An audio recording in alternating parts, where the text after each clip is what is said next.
크리스마스가 하루 앞인데 눈 대신 최강 한파가 다가왔습니다. 추운 날씨보다 더 차갑게 얼어붙은 우리 환율 시장 이야기입니다. 자, 오늘 아침부터 시가 기준으로요. 연 고점으로 출발했습니다. 근데 결국 종가가 보니까 1,449.8원으로 이제 마감이 됐어요. 당국이 2달 만에 고강도 개입을 해서 이게 좀 효과가 있었나 싶기는 한데 이 효과 언제까지 가요?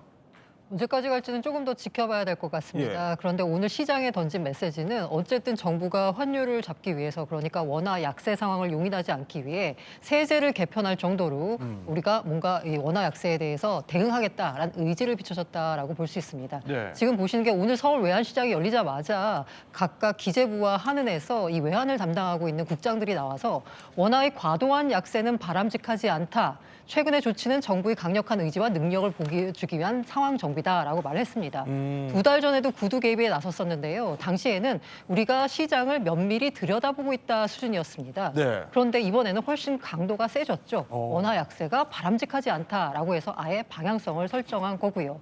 게다가 10시에는 그 하나의 정책이 발표가 됐습니다. 네. 이른바 서학개미들이 미국 주식에 투자한 다음에 그걸 팔게 되면 매매 차익에 대해서 지금은 20%, 지방세 합쳐서 22%의 양도소득세를 내야 합니다.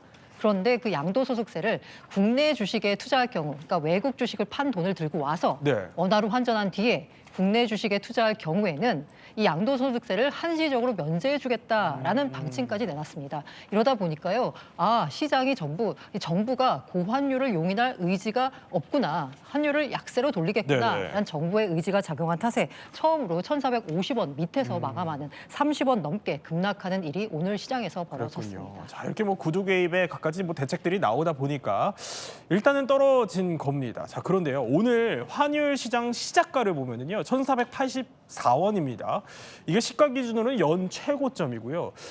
그럼 이게 얼마나 대체 높은 거냐면요. 연초로 시계를 되돌려보면 이재명 대통령이 당대표 시절에요. 환율에 대해서 우려했던 이때의 그 기준점을 보면 아마 감이 오실 것 같습니다. 환율이 폭등을 해가지고 이 나라 모든 국민들이 재산이 7%씩 날아가도 아무 일도 없었던 겁니까? 나라가 완전히 망할 뻔했습니다. 나라가 완전히 후진국으로 전락할 뻔했습니다. 자, 그러니까 민주당 대표 시절에 환율이 폭등을 했다면서 강력한 우려를 표시했었죠. 근데 문제는 저 말을 한 날에 이제 환율이 한 1,444원. 오늘 종가는 이제 1,449원. 그러니까 당시에도 이제 1,400원대 큰일 났다라면서 경제 상황판까지 설치했던 기억이 나네요. 그러니까 사실 근데 그때보다 더 오른 셈이거든요. 그 지난 2월에 계엄 때문에 이렇게 국민 자산이 7%나 날아갔습니다라고 비판을 했는데, 왜 그럼 지금 계엄은 다 이제 회복되고 있고 한데 지금은 왜 이렇게 높은 것이냐? 이재명 대통령이 더 설명을 해야 된다. 국민의힘에서 어제 오늘 굉장히 비판을 쏟아냈거든요. 네. 안철수 의원 같은 경우도 이재명 대통령 과거 발언을 찾아보니까 지난 6개월 동안 이 환율, 고환율에 대해서는 어떤 언급도 안 했다라면서 비판을 하고 있어서 오늘 그 정부가 고심을 하면서 조금 전에 고란 기자가 설명을 했던 외국 주식을 팔고 국내 주식 사면 양도세 면제해주는 그런 대책을 내놓으면서 지금 환율 잡기 안간 힘으로 볼 수 있겠습니다. 그렇군요. 자, 이렇게 환율이 치솟으면서요. 이곳저곳에서 신음소리가 들리기 시작합니다. 당장 외국에 아이들을 유학 보낸 부모나 또 외국에 거주해야 하는 분들의 시름이 깊어지고 있습니다. 달러가 예전에 1,300원대였다면 지금 거의 1,500원대까지 올라가니까 진짜 이 외국에 있는 사람으로서는 굉장히 어렵습니다.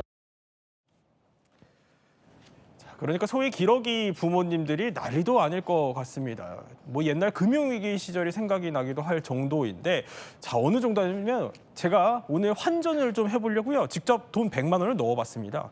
그랬더니 나오는 게 고작 679달러. 이게 100만 원이 한 700달러는커녕 680달러도 안 되는 거예요. 네, 그렇습니다. 100만 원을 넣으셨을 때 지금 679원이잖아요. 근데 유학 간 아들, 딸에게는 100만 원이 아니라 1,000만 원 이상을 지금 보내야 되는데, 그렇죠. 지금 1,000만 원을 환전을 하면 7,500달러였다가 7,000달러도 손에 못 쥔다는 겁니다. 그래요? 그러니까 지금 유학을 준비하는 그런 그 카페, 이런 부모들이 들어가는 카페에 보면 유학을 접어야 된다 또는 아들한테 군대부터 다녀와라 뭐 이런 그 마음을 표현하는 글들이 많이 올라온다고 합니다. 근데 걱정이 있어요. 이미 유학 간 아이들이 지금 너무나 지금 이 그 환율이 올라갔기 때문에 돌아와서 잠깐 있다 다시 좀 환율 조정하면 돌아갈까라는 고민을 하고 있는데 비자 문제 때문에 지금 트럼프의 어떤 비자 문제 때문에 네. 만약에 돌아왔을 때 다시 비자가 안 나온다면 그건 어떻게 될까? 그러니까 울며 겨자 먹기로 계속 있는다라는 소리도 나오고 있죠. 근데 사실 진짜 더 난리가 난 곳은요. 그 기초 체력이 조금 약한 중소기업들이 아닐까 싶습니다. 자, 이렇게 보면은요. 대기업처럼 뭐 수입 품목들은 장기 고정 계약을 할 수도 없고요. 계속 이제 환율이 출렁이다 보니까 더 타격도 클 테고요. 심지어 보니까 이렇게 자재를 수입할 때, 만들어 팔 때, 구매금, 송금할 때 환율이 전부 다 다르다는 겁니다. 이 정도면은 진짜 힘들 것 같아요. 네, 맞습니다. 사실 원자재의 약 70%가 수입산이고요. 그러니까 수입 원자재를 들여와서 물건을 만들어서 팔아야 되는데 네. 이럴 때 이 원자재 가격이 너무 치솟는 거죠. 원가가 오르는 겁니다. 말씀하신 대로 대기업은 장기 고정 계약을 맺어서 환율 변동 위험을 해지를 하고 있습니다. 그런데 이게 해지를 하려면요. 이게 사실 이것도 돈이 들어갑니다. 그렇기 때문에 중소기업 입장에서는 이게 부담하기가 좀 만만치 않거든요. 이 환율 상승도 부담이긴 한데 중소기업 입장에서 더 힘든 건 이 환율 상승의 가파른 속도입니다. 예, 그러다 보니까 수입품을 구매한 뒤에 네. 최종 그 정산을 할 때까지 그 기간 동안에도 환율이 변하면서 환차 손을 입게 되는 상황인 거죠. 그렇군요. 환차손까지. 그런데 이 환율이요. 고환율이 사업하시는 분들에게만 적용되는 건 또 아닙니다. 당장 내일 크리스마스예요. 그래서 이제 뭐 외식이나 아니면 장을 봐서 가족끼리 식사하실 분들 상당히 많으실 텐데 소고기 어떻습니까, 지금? 지금 소고기가 가장 가격 경쟁력이 있어야 되는 수입하는 그 소고기가 미국산 아니에요. 보통 이제 미국산 소고기를 많이들 쓰죠. 물론 한우 2플러스가 가장 맛있긴 하지만 상대적으로 너무나 가격 차이가 있기 때문에 그런데 지금 미국산 소고기를 사용했던 퓨전 양식 레스토랑 뭐 이런 곳에서 또는 미국산 소고기를 사용했던 어떤 고기 뷔페 이런 데서는 지금 완전히 전업을 할까? 같이 고민하고 있다고 합니다. 왜냐하면 가격이 30% 이상 올랐다는 거예요. 네. 수입 가격이. 또 와규를 쓰시던 어떤 그런 그 이 사장님은 아예 한우로 대체하겠다. 차라리. 한우 엄두도 못 냈는데 네. 차라리 한우로 대체하겠다는 말이 나올 정도로 수입산 소고기들이 폭등을 했다는 겁니다. 그러니까 예전에는 한우보다는 이제 가성비로 조금 더 싼 미국산 소고기를 먹었는데 이제 이게 가성비가 아니게 됐다는 겁니다. 자, 이러면 반대로요. 그 고환율로 외국에서 달러 쥐고 들어오시는 분들은 조금 유리하겠는데요. 그렇죠. 그래서 역으로 생각해 보면은요, 달러를 버는 입장에서 지금 한국에 들어와서 돈 쓰기 너무 좋다 이야기 나오고 있습니다. 인터넷 카페를 중심으로 해서 네. 미국 사는 누나가 이번에 방학을 맞아 한국에 들어왔는데 너무 좋다더라. 아유. 일단 한국이 미국보다는 물가가 싸다고 느껴지는데 거기다가 지금 환율이 이렇게 높다 보니까 체감하는 물가가 다르다라는 이야기가 전해집니다. 역으로 생각해 보면 우리가 아까 100만 원 환전했을 때 700불도 안 된다라는 이야기 했잖아요. 네. 1,000달러 갖고 들어오면은 거의 150만 원을 육박하는 겁니다. 그렇군요. 그렇게 또 역으로 생각해 보면 예. 한국에 지금 여행 오기 좋다라는 이야기 나오고요. 수출 기업은 이렇게 환율이 높으면 좋은 거 아니야라고 쉽게 생각해 볼 수도 있지만 이 수출 기업들도 원자재 같은 경우는 또 달러로 사오니까 마냥 웃을 수만은 없는 상황이라고 합니다. 그렇군요. 자, 보면은 이렇게 신혼여행 때 뭐 지금 잔금을 치러야 되는 게 남아 있는데 이것도 계속해서 잔금이 또 오르고 있다 이런 분들도 계실 정도입니다. 희비가 교차한다는 건데 자, 문제는 이제 이 환율 1,400원대 후반까지 치솟은 이 환율이요. 뉴 노멀이 됐다는 점입니다. 9월 말에 1,400원대로 올라선 뒤에 단 하루도 떨어진 적이 없다고 합니다. 정부는 기업과 은행에 달러를 좀 더 풀어라 이렇게 압박을 하면서 문제 원인을 또 이렇게 진단합니다.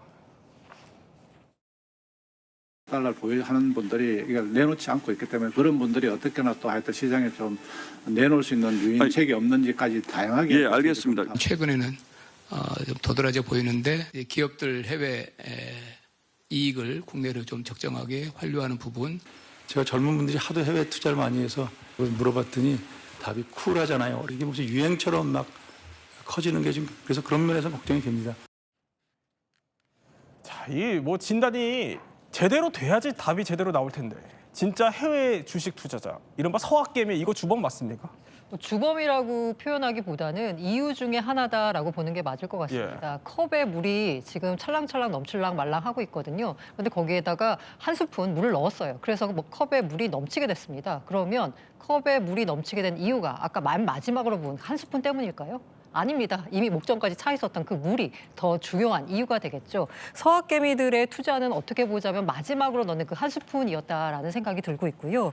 사실 한국과 미국의 금리 차가 있습니다. 돈은요, 금리가 낮은 곳에서 높은 곳으로 가게 돼 있습니다. 미국이 금리가 높다 보니까 미국으로 자본이 쏠리는 건 당연한 거고요. 게다가 우리나라가 경기 부양을 위해서 돈을 많이 풀고 있잖아요. 그럼 우리나라의 돈값은 떨어지게 돼 있습니다. 상대적으로 미국보다 우리가 돈을 더 풀고 있기 때문에 환율이 높은 상황을 유지할 수밖에 없고요. 원화 약세로 이어질 수밖에 없고. 그리고 이제 우리가 해외 투자 규모가 미국과 비교해서 특별히 큰 건 또 아닙니다. 그래요? OECD 38개국 중에 해외 투자 규모가 16입니다. 선진국에 비해서 낮은데 문제는 과거에는 거의 없다가 최근에 급증했거든요. 그렇기 때문에 지금 현재 수급 구조로만 봤을 때는 갑자기 없었던 달러의 수요처가 서학개미라는 새로운 수요처가 생겼기 때문에 이 수요처를 조금 더 분산하기 위해서 정부가 대책을 내놓는다라고 볼 수 있을 것 같습니다. 또 사실상 계엄대로 돌아가는 것 같은 또 고환율 이야기 연말 분위기 한번 짚어봤습니다.